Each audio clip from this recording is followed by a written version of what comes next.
এখন সে যদি বাংলাদেশী হয় তাও তো আপনার আপত্তি নেই নাকি? না, বাংলাদেশী হোক দেশি বিদেশি একটা হইলেই হইলো।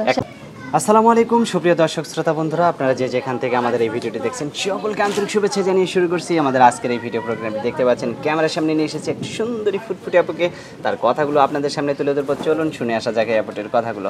আসসালামু আলাইকুম। ওয়ালাইকুম সালাম। কেমন আছেন? এই তো আলহামদুলিল্লাহ ভালো। আপনার নাম কি আপু? রত্না। রত্না। রত্না আপু, আপনি কোথায় থাকেন? থাকি হেমেদপুর। হেমায়তপুরে থাকেন? আর গ্রামের বাড়ি কি হেমায়তপুরেই? না, দেশের বাড়ি রাজশাহী, থাকি হেমেদপুর ভাড়া বাড়ি। ভাড়া বাড়িতে থাকেন? জামাইয়ের সাথে থাকে? জামাই নাই। জামাই নাই কেন? আমি গরিবের মেয়ে, ভাই খালি যৌতুক চায় এজন্য। ও গরিবের মেয়ে যৌতুক চাই এই জন্য বিয়ে শাদী হয় নাই? তার তো বিয়ে শাদী তার জন্য বয়স্ক মানুষ চাই, যাতে যৌতুক চায় না, যে আমরা ভালোবেসে বিয়ে শাদী করে। মানে যৌতুক ছাড়া আপনারা যাতে ভালোবেসে বিয়ে শাদী হ্যাঁ, করে। তার কারণ বউ সে মারা যদি যায়। বিদেশে থাকে তাহলে কি করবে? বিদেশে থাকলে ও বিদেশি মানুষের ভালো, দেশি মানুষরা খালি যৌতুক চায়। দেশি মানুষেরা যৌতুক চায়, বিদেশি মানুষেরা যৌতুক চাবে না। কারণ যদি বিয়ে করে বিদেশে নিয়ে যাইতে চায় তখন যাইতে তাহলে যাবো। যাবেন? যাবো।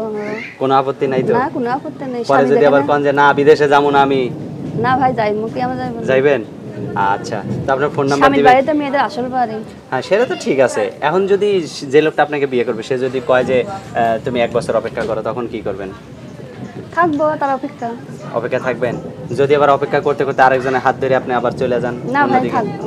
যে যাকে সত্যিকারের ভালোবাসে সে কখনো যায় না। আচ্ছা আমি আচ্ছা, একটা সত্যিকারের ভালোবাসা চাই। সত্যিকারের ভালোবাসা চান? আচ্ছা, তো ঠিক আছে। আপনার ফোন নাম্বার মুখস্থ আছে? না ভাই, আমি বলে দিব? আচ্ছা, আমার সাথে আপনিও বলেন। 017 017 87 87 30 30 99 99 55। 55। এটাই তো আপনার নাম্বার? ভাই এটাই। আচ্ছা, এখন সে যদি বাংলাদেশী হয় তাও তো আপনার আপত্তি না, নেই নাকি? বাংলাদেশী হোক দেশি বিদেশি একটা হইলেই হইলো। একটা হইলেই হইলো।